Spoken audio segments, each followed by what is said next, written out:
Hello everyone, I am NR Varule.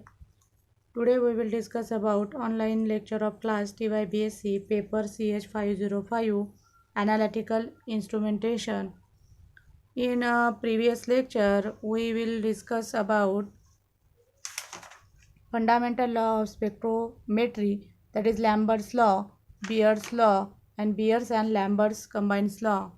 And today we are going to start new topic, that is absorbance of mixture.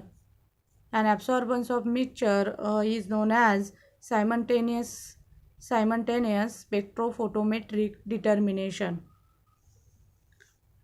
According to Beer's law, the absorbance is proportional to the concentration of absorbing species. Beer's law can be extended to solution containing two or more absorbing species. आता absorbance is directly proportional to the concentration of absorbance species. म्हणजे जे आपण इन्स्ट्रुमेंटेशनमध्ये ॲब्सॉर्बन्स record केलं जातं, जेवढं ॲब्सॉर्बन्स असेल तेवढं त्या सोल्युशनमध्ये कॉन्सन्ट्रेशन असेल. म्हणजे ॲब्सॉर्बन्स अँड कॉन्सन्ट्रेशन इज रिलेशन. म्हणजे ॲब्सॉर्बन्स आणि कॉन्सन्ट्रेशनचं काय असणार आहे, रिलेशन असणार आहे. ॲब्सॉर्बन्स कमी असेल तर कॉन्सन्ट्रेशन काय असणार आहे, जास्त असेल. आणि कॉन्सन्ट्रेशन जास्त असेल तर ॲब्सॉर्बन्सचं काय असणार आहे, कमी असणार आहे. म्हणजे ॲब्सॉर्बन्सचं जेवढं सोल्युशन कॉन्सन्ट्रेशनचं असेल तेवढंच सोल्युशन हे ॲब्सॉर्बन्सचं असणार आहे. म्हणजे यांचं रिलेशन काय असणार आहे, तर इक्वल असणार आहे. आणि हे रिलेशन इक्वल असेल तर तेव्हा आपण बियर्स लॉ अप्लाय करू शकतो. आणि बियर्स लॉ अप्लाय केल्यावर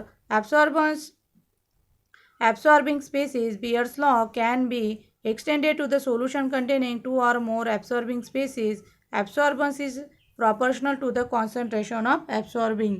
म्हणजे जेव्हा आपण बियर्स लॉ अप्लाय करतो तेव्हा असं सोल्युशन आपल्याला दिसतं की त्या सोल्युशनमध्ये एकापेक्षा जास्त ॲब्सॉर्बिंग स्पेसिस आहे.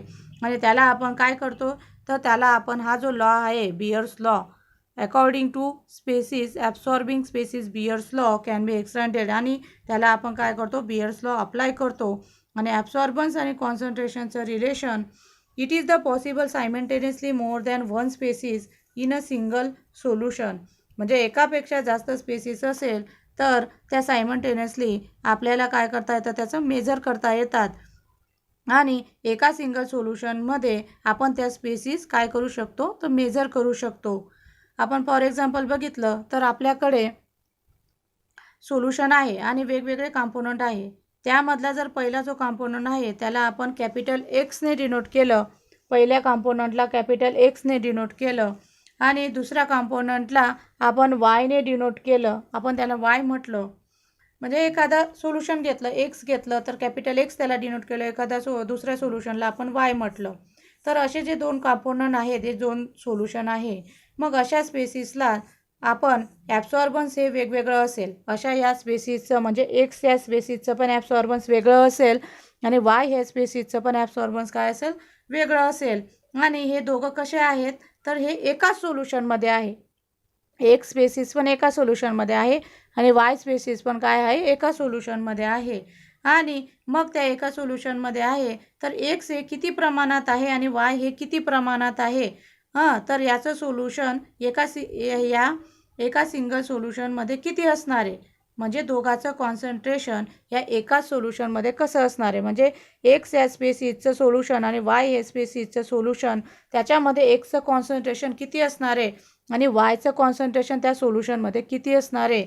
तर या दोघांचं सोल्युशन आपण एका सिंगल सोल्युशनमध्ये, आणि त्या दोघांचं आपल्याला त्याचं काय काढायचं आहे, ते कशामध्ये, तर एका सिंगल सोल्युशनमध्ये.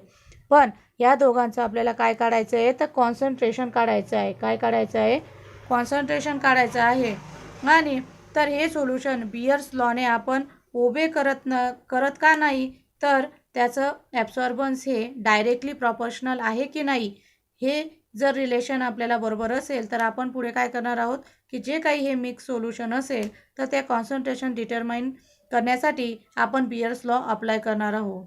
म्हणजे जर आपल्याला हे एक्स आणि वायचं सोल्युशन असेल तर त्या सोल्युशनमधलं जर रिलेशन इक्वल असेल, रिलेशन जर बरोबर असेल तर आपण तिथे काय करणार आहोत, बियर्स लॉ अप्लाय करणार आहोत. काय करणार आहोत, बियर्स लॉ अप्लाय करणार आहोत. आणि पुढे काय करणार आहोत आपण, तर हे सोल्युशन मिक्स करून ते सोल्युशन असेल आणि त्या कॉन्सन्ट्रेशन त्याचा आपण काय करणार आहोत, डिटरमाइन करण्यासाठी आपल्याला बियर्स लॉ अप्लाय करायचा आहे.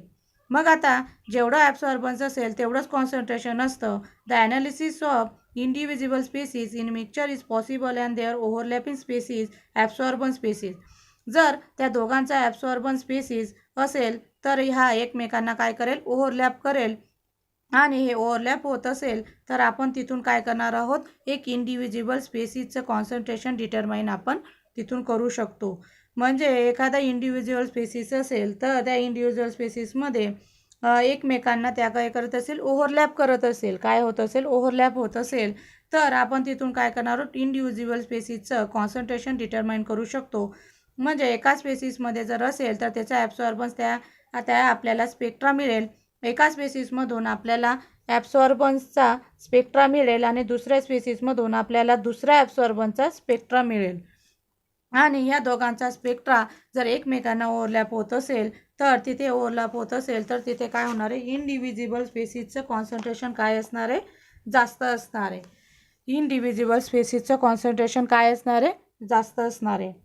म्हणून आपल्याला ॲब्सॉर्बन्स ऑफ मिक्सचरमध्ये बियर्स लॉ आपण अप्लाय केव्हा करणार आहोत, की एक स्पेसिसमधून जर कॉन्सन्ट्रेशन जास्त असेल तर त्या स्पेसिसलाच आपण बियर्स लॉ तिथे ओबे करणार आहोत.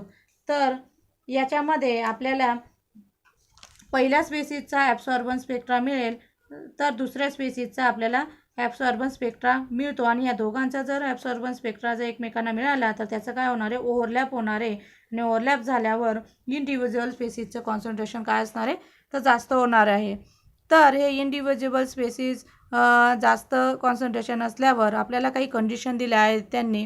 तर पहिलं कंडिशन आहे, there is no interaction between absorbing species. म्हणजे आपल्याकडे सिंगल सोल्युशन आहे. समजून घ्या आपल्याकडे एक सिंगल सोल्युशन आहे किंवा मग दोन स्पेसिस आहेत. तर त्या स्पेसिस आहे एक्स आणि वाय. पहिलं स्पेसिस आहे एक्स, दुसरा स्पेसिस आहे वाय. तर या दोन स्पेसिसमध्ये इंटरॅक्शन व्हायला नको, तर त्यांनी एकमेकांसोबत रिॲक्शन व्हायला नको. तर असं झालं तर एक्स आणि वायचं रिॲक्शन झालं तर आपल्याला तिसरा कुठला एखादा कॉम्पोनंट भेटेल आणि तो ॲब्सॉर्बन्सचा कॉम्पोनंट असेल आणि ॲब्सॉर्बन्स करून घेईल आणि लाईटला त्याचं कॉन्सन्ट्रेशन आपल्याला कळेल. म्हणजे तिसरी जी एखादी स्पेसिस असेल तिथे ॲब्सॉर्बन्स किंवा कॉन्सन्ट्रेशन मेजर होऊन जाईल. आणि जर आपल्याला या सोल्युशनमध्ये इंडिव्हिज्युअल कॉन्सन्ट्रेशन ऑफ डिटरमाइन करायचं असेल तर ज्या काही स्पेसिस आहे तर त्या दोघांमध्ये काय होईल, इंटरॅक्शन व्हायला नको. म्हणून आपण एक सिंगल सोल्युशन घेतली तर त्या दोन स्पेसिसमध्ये एक्स आणि वाय या स्पेसिस घेतल्या आणि या एक्स आणि वायमध्ये इंटरॅक्शन व्हायला नको किंवा त्याच्यात रिॲक्शन व्हायला नको. तर ते रिॲक्शन किंवा झाली तर या दोघांमध्ये रिॲक्शन झाली तर आपल्याला तिसरा एक कॉम्पोनंट भेटेल आणि तो कॉम्पोनंट आपल्याला ॲब्सॉर्बन्स करून त्या लाईटला त्याचं कॉन्सन्ट्रेशन आपल्याला कळेल. आणि तिसरी एखादी जर स्पेसिस असेल किंवा तिसरी एखादी स्पेसिस काय करेल, तर ॲब्सॉर्ब करेल आणि किंवा त्याचं कॉन्सन्ट्रेशन काय होईल, मेजर होऊन जाईल आणि आपल्याला त्या सोल्युशनमध्ये इंडिव्हिज्युअल कॉन्सन्ट्रेशन डिटरमाइन करण्यासाठी आपल्याला मिळेल. आणि ज्या काही स्पेसिस असेल तर त्या दोघांचं इंटरॅक्शन व्हायला नको. तर म्हणून आपल्याला दुसरी कंडिशन दिली आहे, each species absorb as if other are not present. म्हणजे आपण जर एखादी वेवलेंथ सिलेक्ट केली तर आपण त्या वेवलेंथला एका स्पेसिसने ॲब्सॉर्प्शन दाखवायला पाहिजे. म्हणजे जेव्हा एखादी स्पेसिस ॲब्सॉर्बन्स दाखवत असेल तर त्या वेवलेंथला दुसऱ्या स्पेसिसने ॲब्सॉर्बन्स दाखवायला नको. म्हणजे दुसऱ्या स्पेसिस ॲब्सॉर्बन्स रेकॉर्ड करणार आणि त्या पहिल्या स्पेसिसला वेवलेंथला ॲब्सॉर्बन्स दाखवायला नको. म्हणजे जेव्हा एखादी स्पेसिस ॲब्सॉर्बन्स दाखवत असेल तेव्हा त्याचं वेवलेंथ ती ॲब्सॉर्बन्स त्याला दाखवायला नको. म्हणून म्हटलं आहे की त्यांनी each species absorb if other are not species. म्हणजे अदर म्हणजे दुसऱ्या स्पेसिस वेवलेंथला ॲब्सॉर्बन्स दाखवायला नको. तिसरी कंडिशन आहे, Beer's law is obey by the each species chosen the wavelength. म्हणजे आपण एखादी इंडिव्हिज्युअल स्पेसिस तिथे रेकॉर्ड करणार असू तर या इंडिव्हिज्युअल स्पेसिसमध्ये रेकॉर्ड करणारमध्ये हे ॲब्सॉर्बन्स रेकॉर्ड करत असताना एकाच वेवलेंथचा त्या स्पेसिसचा ॲब्सॉर्बन्स रेकॉर्ड केला तर आपण एकापेक्षा जास्त वेवलेंथ त्याच ॲब्सॉर्बन्सला रेकॉर्ड करणार आणि हे रेकॉर्ड करत असताना जी काही स्पेसिस असेल त्या स्पेसिसने बियर्सला ओबे करायला पाहिजे.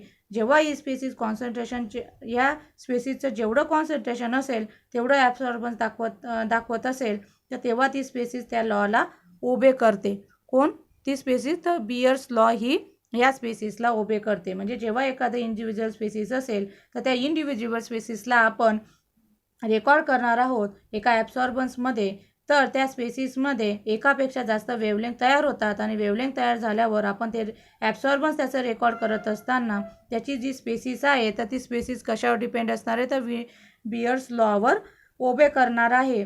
आणि जेवढं त्याचं कॉन्सन्ट्रेशन असेल त्या स्पेसिसचं तेवढं ॲब्सॉर्बन्स तो दाखवत असेल आणि म्हणून ही स्पेसिस बियर्स लॉला ओबे करते. नंतर आहे fourth stage. For the absorbance of each species is additives at each wavelength. म्हणजेच प्रत्येक वेवलेंथला ही जी काही ॲब्सॉर्बन्स आहे तर ही स्पेसिस काय असणार आहे तर ॲडिटिव्ज प्रॉपर्टी दाखवणार आहे. नंतर आहे पाचवी. Which species has maximum absorbance at one wavelength and minimum at other.